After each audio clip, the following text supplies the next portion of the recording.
Hello and welcome from Blue Willow Bookshop in Houston, Texas. My name is Kathy Berner, and I am the event coordinator here at the shop. We are so glad that you are here today to watch this virtual event for Anne Twist and Emily Sutton in celebration of their gorgeous picture book, Betty and the Mysterious Visitor. Many thanks to Candlewick Press, who published this book in the US, as well as my friends at the shop who are helping behind the scenes on this, as well as in the shop getting all your books out the door. Hello, both of you. Thank you so much for joining us on your Sunday evening. We're so glad that you are here, and congratulations on this beautiful, beautiful book. Thank you. Thank you. So why don't we start off the event by having you read it? And I believe my colleague Caroline is going to share the screen so we can see it and you two can read along. So Caroline, I'll let you share the screen. Then I shall begin. Betty and the Mysterious Visitor by me, Anne Twist, illustrated by Emily Sutton. Betty loved visiting her grandma each summer. Grandma lived in the village of Wobbly Bottom, at the end of a row of cottages in a little house called Glebe End. At the bottom of Grandma's garden was a little gate that led to Acorn Hollows, a huge garden shared by all the cottages. Acorn Hollows had trees of all shapes and sizes, wild flowers that danced and bloomed, and the greenest grass you've ever seen. In the centre of the garden stood an oak tree where Betty loved to swing. From there she could see the comings and goings of all the creatures that lived in the garden.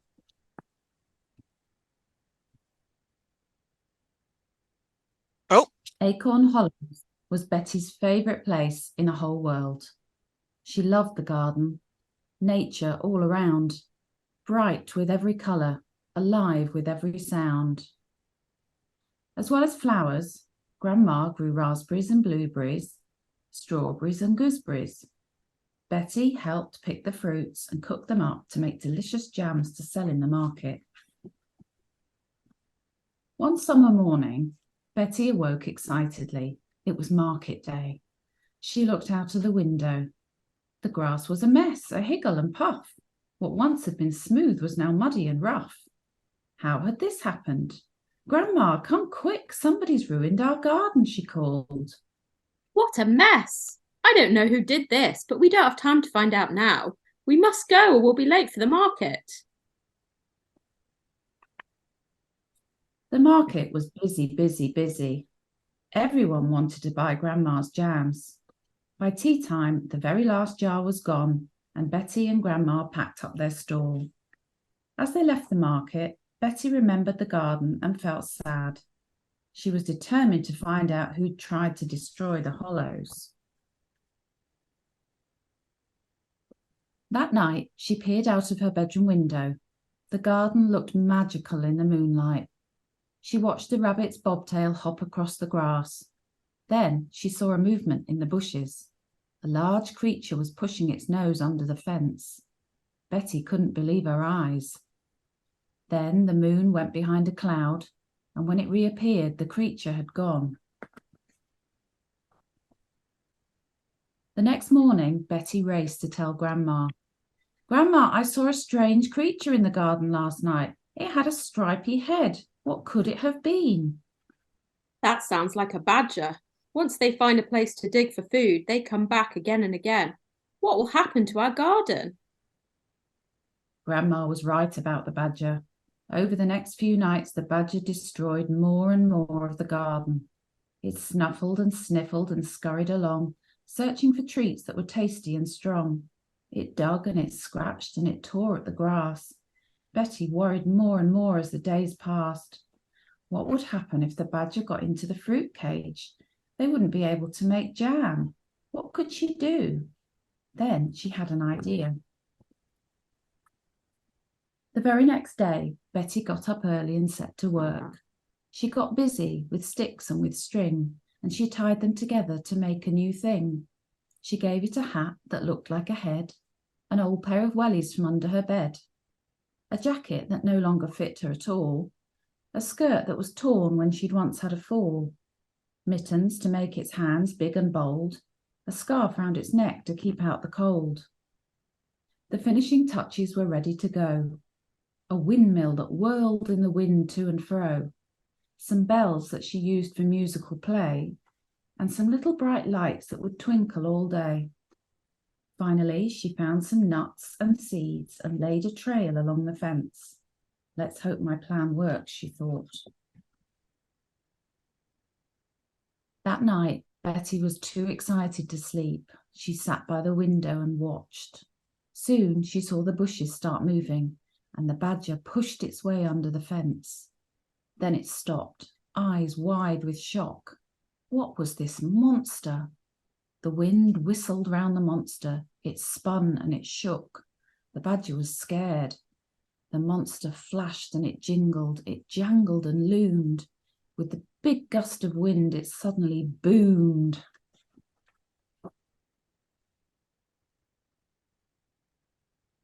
The badger turned away from the monster, and for a moment it looked straight at Betty. She held her breath. Then the badger took fright. It scuttled and hurried away back to its den and its safe little place. Betty's plan had worked. The monster had scared it away.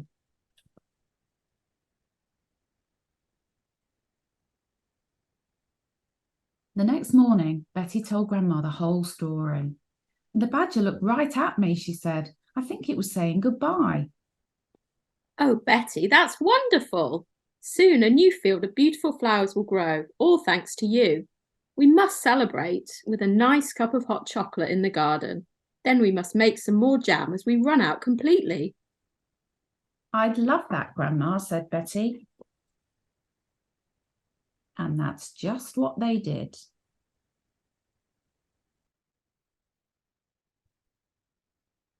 The end.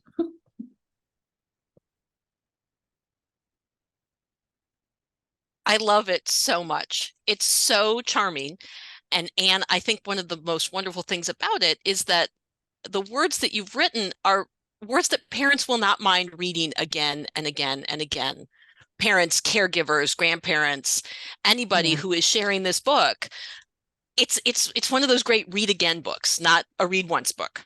Yeah, I hope so. I hope so. It is, and I think my brother actually had to read it 10 times to my great niece yesterday. So I think you're right.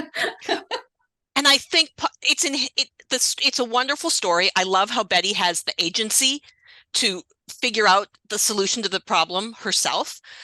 And it's enhanced by Emily's illustrations. Absolutely. Absolutely. They just bring the whole thing to life completely. I couldn't have imagined it any better. So absolutely. Let's I've got some questions for you, and everybody who sent in questions, thank you so much. Many of them were sort of similar, so I've kind of combined them, but they're really wonderful. So, Anne, what was the germ of the idea for writing this book? Well, I actually got the idea from an incident that happened in my garden. I had a badger who dug up my lawn to get to the tasty grubs that were living underneath. And it turned my garden into what looked like a ploughed field. As Grandma said, the badgers tend to follow the same routes to their sets. And I have a badger set at the bottom of my garden. So they always used to follow the same route down the side. So I wanted to try and send them off on a slightly different path. So they're not actually scared of very much other than people, I think. And I don't think they're very scared of us, to be honest. But so I put in a bit of fencing and tried to sort of veer them off course. But I also decided to make a scarecrow. I did it slightly differently than Betty. I had an old mannequin, which I dressed up.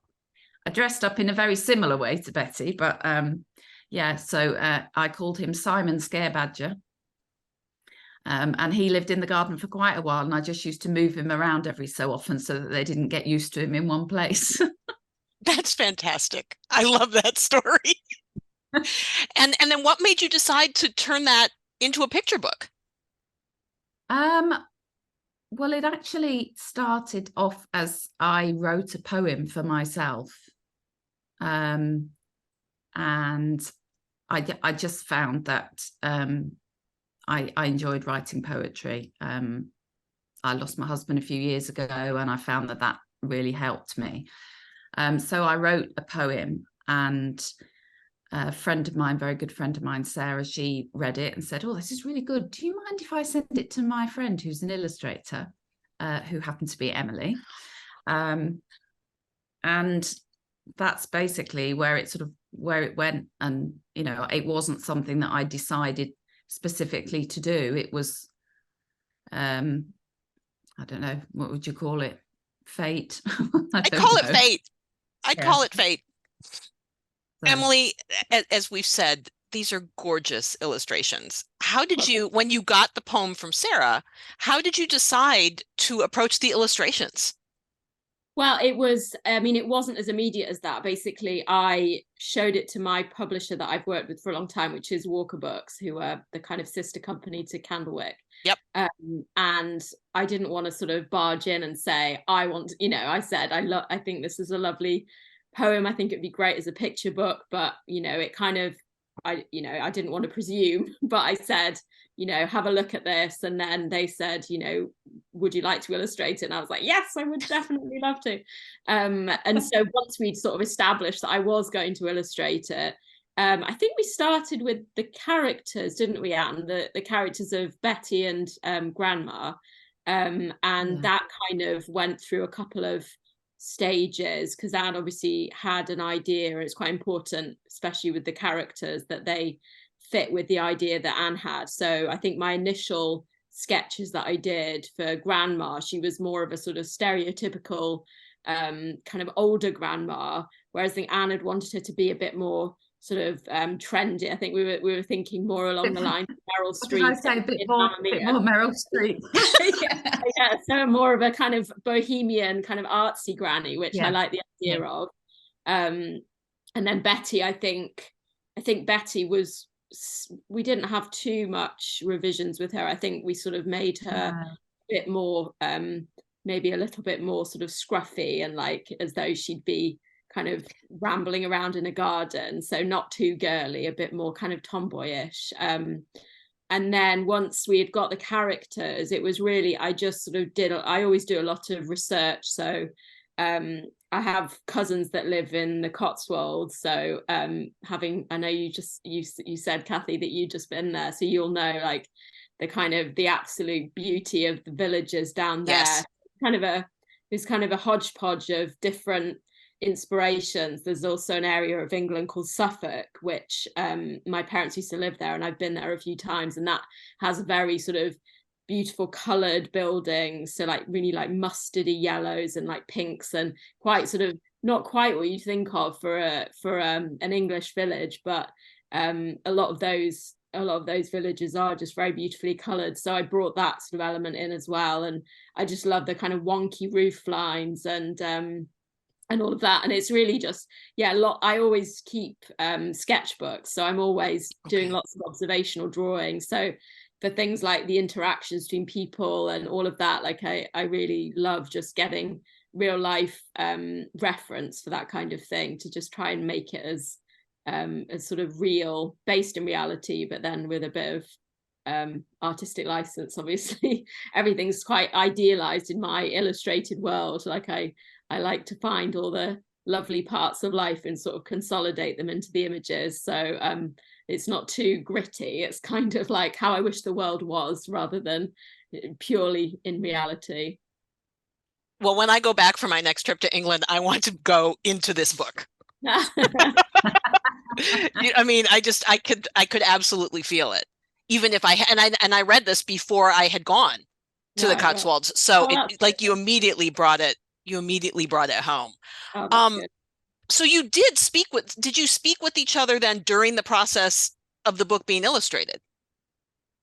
We did. It was perhaps more so because we had that initial slightly unconventional start because we had a bit of email. I mean, it was still kind of COVID times, so we weren't meeting in person, but we had a bit of contact. Whereas sometimes with the publishing process, you know, it's all done through the publishing team, the editing team. So you often don't get to speak with the author or the illustrator at all, just because it can sometimes be very complicated if there's too many people discussing everything. But Anne and we did have that initial contact, so it was quite nice. We kind of had a bit of interaction before, and then obviously we're getting feedback throughout the process. So yeah, I'd say we had maybe more than the standard. Okay. It was really nice. Okay. And Anne, I mean, you know what I think about the illustrations, but what was your reaction when you saw these first illustrations? Oh, I was absolutely blown away. They were just more than I could have imagined, to be honest. Obviously I'd looked at Emily's work, and so I knew the kind of style that she had, which I thought was absolutely perfect. But just the depth of the illustrations and how much detail and you know, they're just beautiful, absolutely beautiful.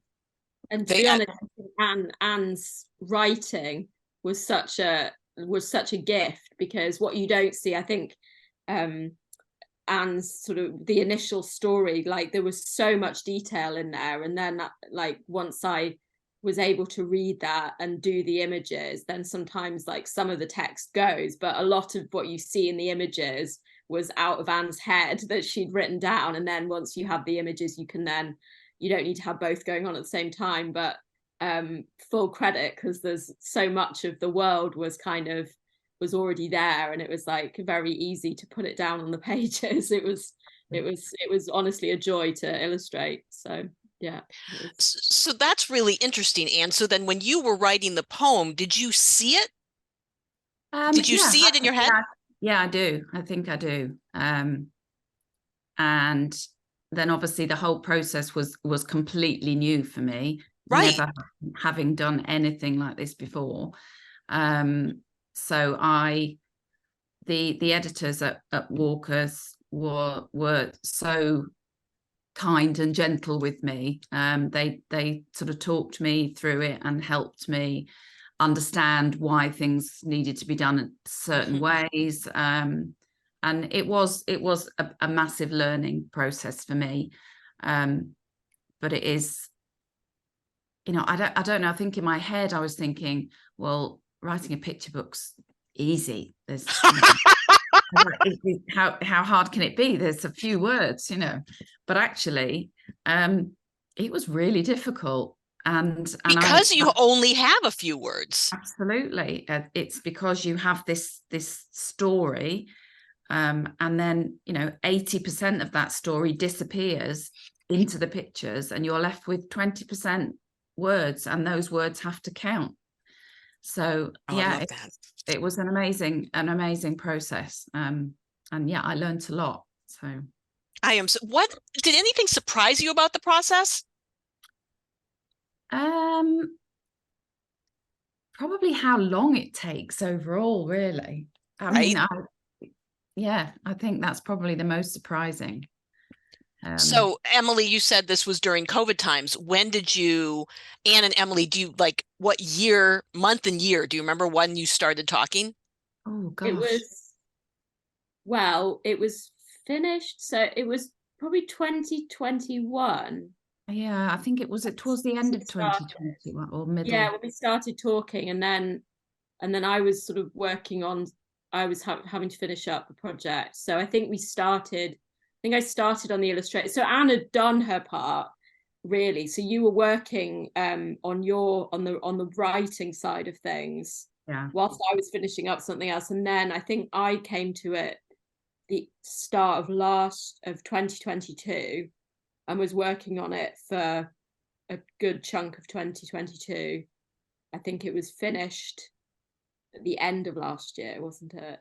It's hard. It feels like it is hard to remember, but it's been a good couple of years, hasn't it? And that is not unusual. Not unusual at all. that I found quite surprising, because I didn't realise, never having, been in this world, I've never realised that it took so long to do that. Another one of the things that I really love about this book is what we call the trim size, which is how big it is, which means the illustrations are big, which means you can spend so much time poring over each page. It's like A Countryside Where's Wally. It's exactly what it is. There are so many things in each picture to see. There are. So on the note of the illustrations, do either of you have a favorite page spread? I have two. I think the market scene I like, because it's just so vibrant and busy. But I actually also really love the inside covers of the book, where you get to see like Acorn Hollows as a whole. Yep. Okay. Can you show the end papers, Caroline? The market, sorry. Yeah.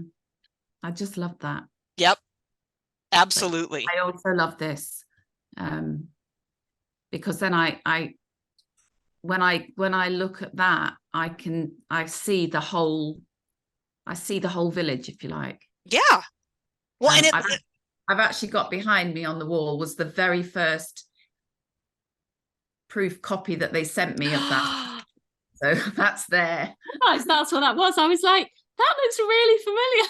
Oh, and that's so lovely that you have that. That's the first one. So. That's wonderful. Emily, how about you?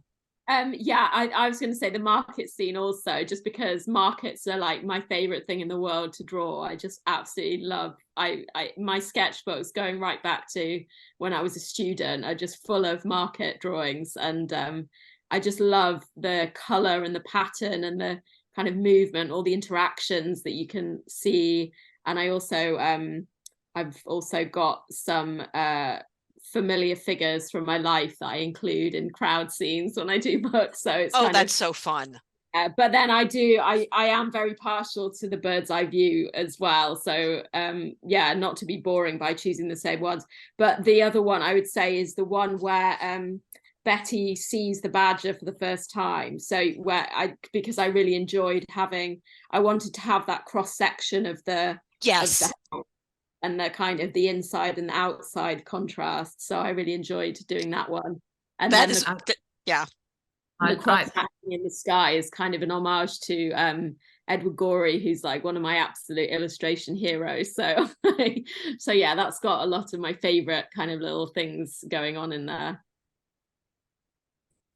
It is the cross section is my favorite also. I love her peering out, and then the readers have to find where the badger is. Yeah. I really love that a lot.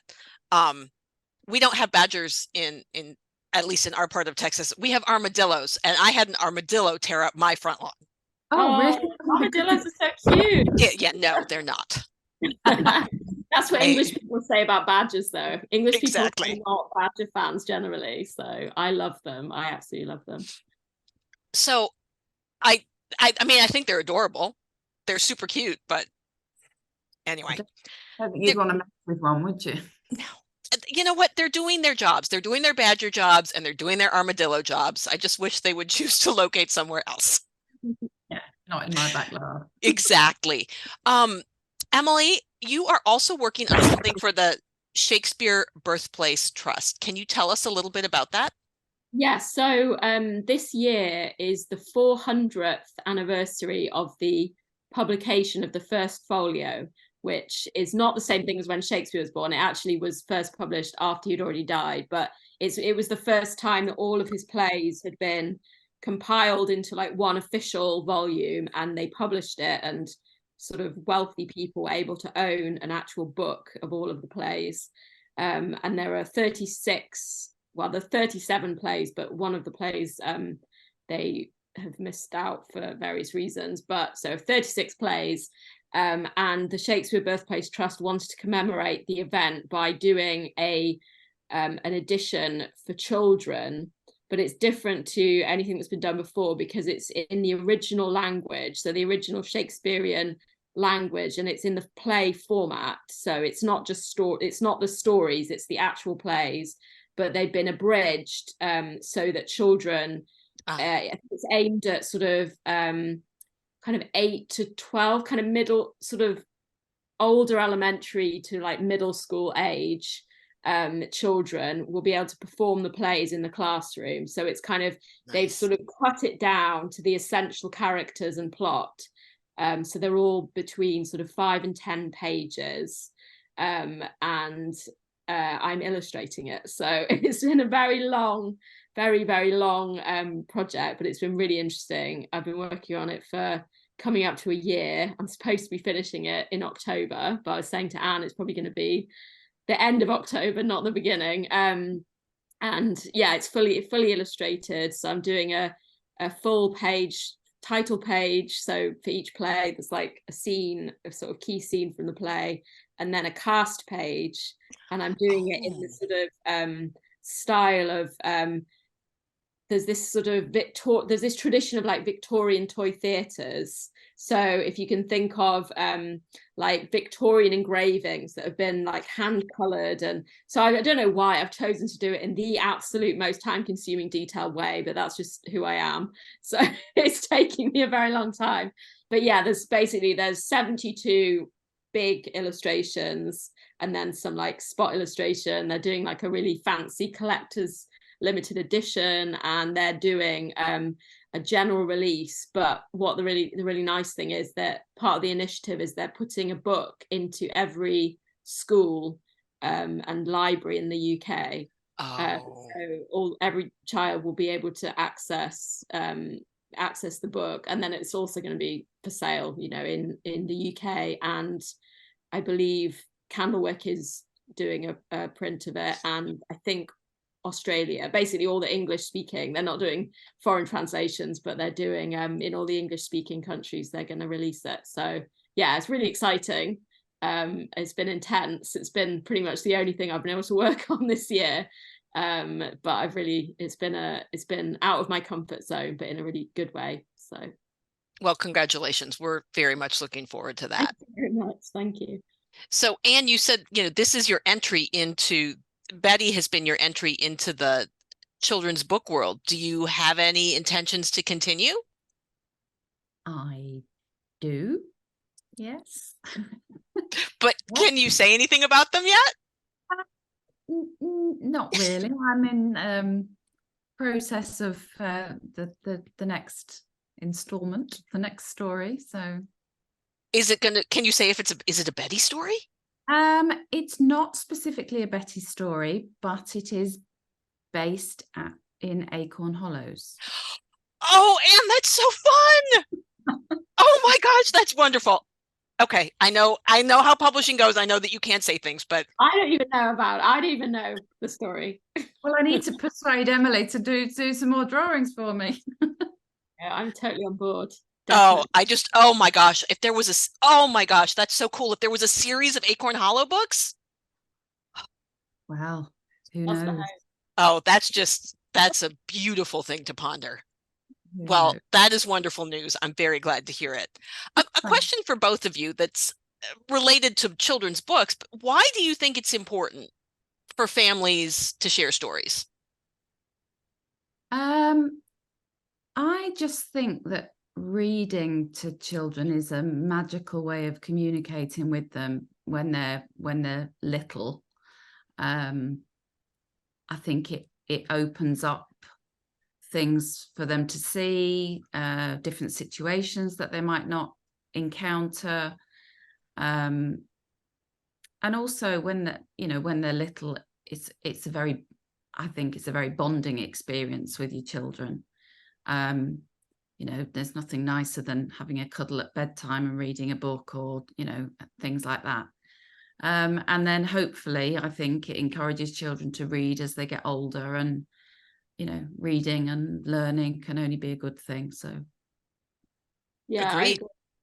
Definitely. I don't have children myself, but I have 2 nieces who are 5 and 8, and it's one of my absolute favorite things is to read, and especially my mum's really good. She's kept most of my old books from when I was little, and so I get to read some stories, and it's just that absolute, you know, it's sort of, it just takes you back to that time, and the being able to sort of pass that on and share the same stories and sort of hand down, it's just like the best thing. And it's, I think you sort of realize how much sort of screens and phones and iPads, and you know, there's so much distraction, and when you're just reading a book together, it's like you're just completely focusing on the same thing, and it's just a calming, kind of soothing like thing. It's just like it's just a really yeah, like Anne says, it's just like a bonding thing, and being able to like process certain feelings, I think, through a book is really beneficial, because it's just a very quiet kind of contemplative activity. It's not kind of all singing or dancing where there's so much distraction. It's just like a very yeah, a really focused way of looking at things. I agree with that too. And I was a school librarian before I became a bookseller, and the thing that children are doing is they're making text to life connections as they're reading with you. And then as they encounter a situation, or if they see a badger for the first time, they're like, oh, I saw that. I know what that is. So you're building all these pathways when you're spending time with children reading to them. It's not only is it a beautiful bonding experience, but you're also helping them build their brain. Yeah, definitely. So going back to the illustrations, and there are so many. It is like Where's Wally in Acorn Hollow. Are there any special animals or images in any of the pages, Emily, that you drew, or Anne, that you asked to have there? Well, I definitely, having been on Anne's Instagram page and knowing what a massive cat lover she is, she has like, how many cats do you have, Anne? Loads. I've got six. I've got six, and a stray. Yeah, stray I knew that. Who's actually sitting outside the window and keeps looking at me. He's looking for a place in your house. He's ready for some dinner. Yeah. Yeah. So I definitely I put lots of the cats in. So I think most pages there are cats doing their thing. On most pages.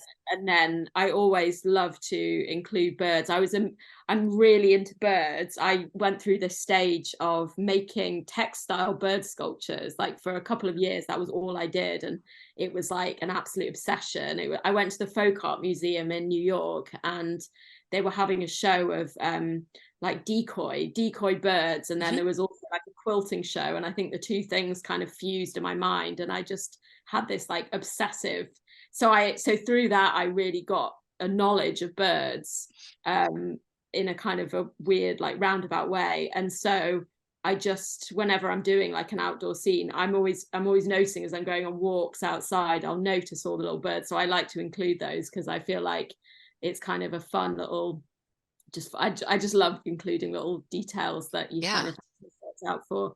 And then in the I mean, there's just little things like in the cross-section spread, we were talking about the night scene in the attic. There's some little mice and just little secret little things that you might not necessarily see first time around, but probably it's the cats. And then in the market scene, I have my dog, who actually is lying down. I might be able to get her to come and say hi, but she and my friend's dog, I'm just trying to find the spread to point out to you, are kind of in the forefront. So if you can see right at the, here we go. So on the right hand side, the scruffy grey dog next to the girl holding the jam, that's my dog Mouse. And then the black and white dog is my best friend's dog Edgar. And I always include them in every book that I've done ever since we've had the dog. So even in Shakespeare, I've got Mouse and Edgar are on some gondolas in the Merchant of Venice. Tiny, really tiny. So yeah, that's become like the little signature touch that I try and fit into every single book that I do. Amazing. I love that. So speaking of birds, you can tell behind me, we are a bird household. My husband's a huge bird watcher, or twitcher, as they say in the UK. Yeah.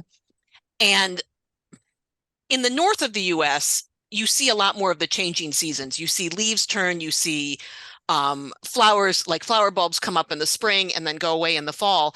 But down here, what I've noticed is that the birds tell me when the seasons are changing. There's these birds with their migration. So like Mississippi kites spend their summers here, and I hear them outside my office window, and they left last week. Oh, wow. So, I mean, they're going back south, and then I'll see them again probably in April or May, but it's just so interesting to have bird song be what tells you that the seasons are changing rather than trees or flowers. Yeah. We have like swallows and we have like the geese and stuff, but probably not as noticeable. Yeah, it's really fascinating. But audience, I know you don't need me to go down an ornithological trail, so we're not going to do it. And can you both share, do you have a favorite garden memory from your childhood? I remember as a small child visiting my nan and granddad, who used to love their garden. They lived not in the centre of London, but on the outskirts of London, and on quite a busy main road, not 24 lanes wide, but quite a busy main road. But they had quite a long, narrow garden at the back, and they had like a little lawn with roses and flowers, and then they had a greenhouse where they would grow tomatoes and, you know, all that kind of cucumbers, all that kind of stuff. And then a bit further on, they had a pond, and we used to sit and watch the fish. And there was a row of apple trees that sort of grew down the side of the pond, so we would pick the apples. And then right at the bottom of the garden was a huge plum tree. When we were a bit older, my brother and I were allowed to climb the tree to pick the fruit. So yeah, I just remember that. I remember spending time with them. Victoria plums are still one of my favorite fruits. Oh. And then I think my parents also used to grow some veg, and lots of berries. My mum would like raspberries and blueberries and blackberries, and she would always make, I don't know if you've ever heard of summer pudding. Love summer pudding. Would always make summer pudding, and green tomato chutney. But, Yum. So yeah, it's just been it was always a nice thing that was in the background, you know. And it's you have those memories that are then food related. It's not unlike your memories of reading a story with a child. You're forming all those connections and those memories. Absolutely, yeah, absolutely. How about you, Emily? I well, a couple of things. When I was little, like when I was a little kid, I used to absolutely love making dens. So I grew up in a village, and we lived next to a church, so there was like a churchyard, and there were loads of old yew trees, which I don't know if you have those in America, but they're kind of very like gnarled, like twisty branch. They're very slow growing, but they have these like cool kind of gnarled branches. So we had a lot of these old twisted trees, and me and my sister, who's a couple of years younger than me, and then a few other children in the village, we just spend like all the weekends kind of going to each other's gardens and like making really elaborate dens and like making little clubs, and we'd sort of sweep the floor and make little seats and things. So that was one. And then when I was a bit older, like a young teenager, sort of 12, 13, I had like horrific anxiety, and I used to hate school with an absolute passion. And I ended up having a bit of time out of school. And one of the things that was really amazing is my mum gave me like a little plot of land in our garden, and I made a vegetable patch, and I'm really obsessive. Like when I'm into something, I just go all in. So I would like spend, hours every day, like tilling the soil, making it all perfect, and then growing the seeds. And I really wanted to grow carrots, and we had the wrong soil for carrots, so I like put bags of sand in and tried to like aerate this, you know, and like was reading books all about gardening. I went and spent all my pocket money on like getting gardening tools and things. And I remember like the first crop of I had like the beets were the first thing that I grew, and they turned out well, and I was like so proud. It was amazing. And then I ended up doing it for like a few years until I had to do like school exams and stuff, and I didn't have as much time, but that was like my happiest thing. And yeah, I live in York now, so I don't have an actual garden, but I'm looking to move to a village within the next 5 years, and that's one of the things I'm most excited about, is to have another, well, I'm hoping to have an actual garden, so not just vegetables, but growing vegetables is like one of my favorite things. It's just so satisfying and kind of relaxing. It's something you can do that feels productive, but it's like using different part of your brain than like work and, you know, actual like drawing and stuff. It still feels creative, but in a different way. So yeah, absolutely. That's lovely. I love that story. Yeah, it's brilliant. So therapeutic. Shifting, and we're coming close to the end of our time, so I'm going to ask a couple quick questions. But do either of you have a specific routine for your creative process? Do you, in your case, Anne, write, or in your case, Emily, draw every day? Is there a certain time of day that happens? Anne, let's start with you. I don't have a specific process. I'm still learning. I have found that if I'm in the right headspace, and generally that's when I'm in the garden, then ideas will come to me, and that's when I have to start writing things down. I have tried on a couple of occasions to sort of force the issue, and it just doesn't work. It just doesn't work. It's not the same. So I think it's more of a natural process for me. If I get an idea, then I can work with that. Yeah. How about you, Emily? I'm very, as a person, I'm like I like thrive with structure. So I have like a very, very much a routine to my days and weeks. At the moment, it's too much work because this Shakespeare book is swamping me a bit. So it's like pretty much every day. But yeah, I'm like, I find that if I don't have a routine, I fall to pieces. So like I'm at my desk, you know, same sort of time every day. I'm working, you know, working all day, and I actually love it. So it doesn't feel like a pressure. And because there are different stages to what I'm doing, like if I was doing the writing, I think it would be, I think that is actually in some ways a lot harder to do in a structured way, because it's that spark of inspiration. So my equivalent to that is like when I'm mapping out a book, and I find that is when you're absolutely using all of your brain power, and I can't do that for a full, you know, 8-10 hour day. Like that I have to do in spurts, because it's like doing a really difficult like math problem. Is like you're thinking about all the different elements and fitting it all in. It's like a puzzle. Whereas when I've done the pencil sketches and I'm just sort of developing that into a finished piece, that is more about just a process. And so it's quite sort of zen, and it's quite meditative, and I find I can just do that for hours on end without getting tired out.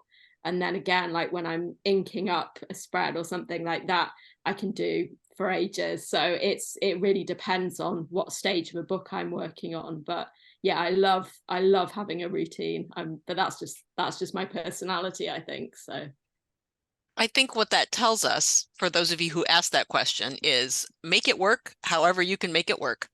If you need the structure, do the structure. If you need to be inspired by a place or wait till the idea comes to you, do that as well. Continuing on a little bit with the creative process, what advice would either of you give to someone who wants to, it could be Anne, you're advising someone about writing, or Emily, you're talking about illustrating, but more than that, stepping out of your comfort zone to pursue a creative endeavor. What advice would you give to someone who's considering that? Well, I would have to say, just go for it. I am completely out of my comfort zone. It took a bit of persuading, but to be honest, even during the process, while it was going along, I found it really difficult to have the self-belief that actually what I was doing was good enough to be a published book. And I found myself, it would get far down the line and a friend of mine would say, oh, you're an author, you've written a book. And I'd be like, yeah, well, it's not War and Peace. And it's like, why am I saying that? Why do I keep doing that? I've written a book. It is a children's book. It's great. I love it. And I think as far as, I had a lot of advice from the publishers, the editors, and I took everything on board.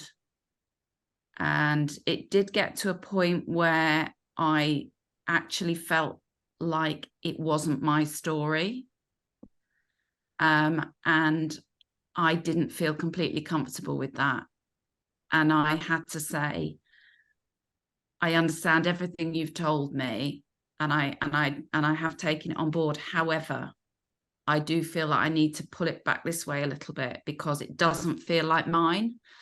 And they were great and, very understanding and knew where I was coming from. For me to say that to people who know what they're talking about when I haven't got a clue what I'm talking about was quite a big challenge for me.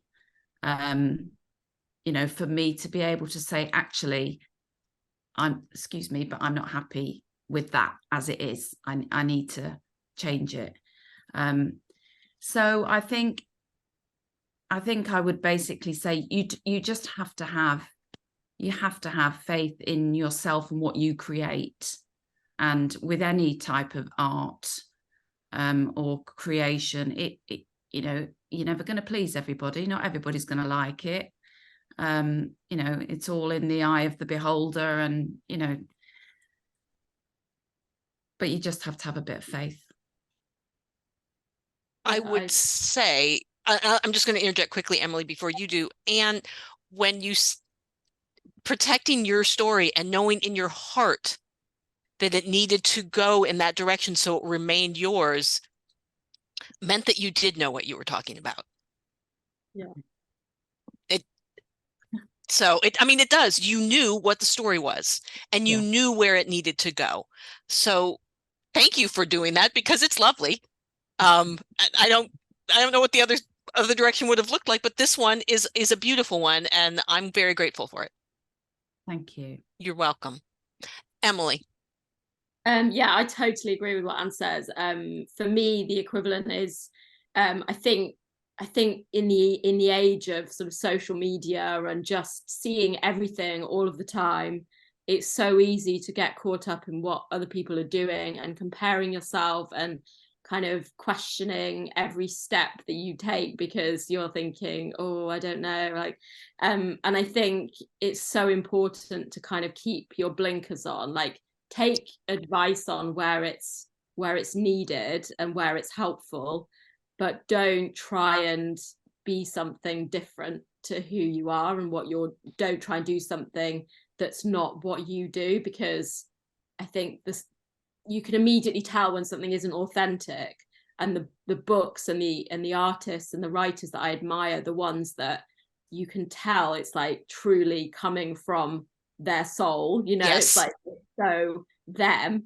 And I think that is something that only you can do. You can't mimic somebody else's style, I think, and that takes time, because I think as an artist, as an illustrator, going to art college, you're surrounded by people who are incredibly talented and whose work you love, and everyone, particularly people who are creative, I think, are very sensitive, and we're always kind of in tune with what's going on around us. That's just like what you need to be observant, and what to be a good artist, be a good writer. But I think you have to kind of limit that, because otherwise you just are dazzled by everything going on around, and you don't kind of focus on your own thing. So one of the things I love about no longer being in art college is that I'm kind of living in my own world, and it allows me to kind of develop the things that I'm interested in, and hopefully that kind of strengthens my art. And yeah, so that's kind of, I feel like that's the thing is that I would advise to people is, don't worry about what everyone else is doing, don't compare yourself, don't find ways of making yourself feel not as good as somebody else, because everyone does different things, and that's why there's so many special things that are created in the world, because it's all different, it's all kind of individual, and that's the beauty of it all. I love that. I love both of your pieces of advice. We are coming to the end of our time, so I'm going to end with one final question, which is, at the bookstore, we love so many books for so many different reasons. Can each of you tell us a book of your heart? It can be something that you read as a child. It can be something you've shared with family members. It can be something that you read last week that you just loved. Shall I go first? That would be great, Anne. Okay, so I struggled with this question, I have to say, but I have come up with, it's a fairly recent book. Emily will know it well because she illustrated it. It's called Everyone Sang, A Poem for Every Feeling. Oh. And it's a collection of poems designed for children. It's beautifully illustrated by Emily, as you would expect. And it's a beautiful reminder for children that however someone might be feeling, they're not alone, because there's poems in there for every feeling. There is one particular one that I really love, which, if you wouldn't mind, I'll read it to you. What a gift. It's called Make the Ordinary Come Alive by William Martin. Do not ask your children to strive for extraordinary lives. Such striving may seem admirable, but it is a way of foolishness. Help them instead to find the wonder and the marvel of an ordinary life. Show them the joy of tasting tomatoes, apples, and pears. Show them how to cry when pets and people die.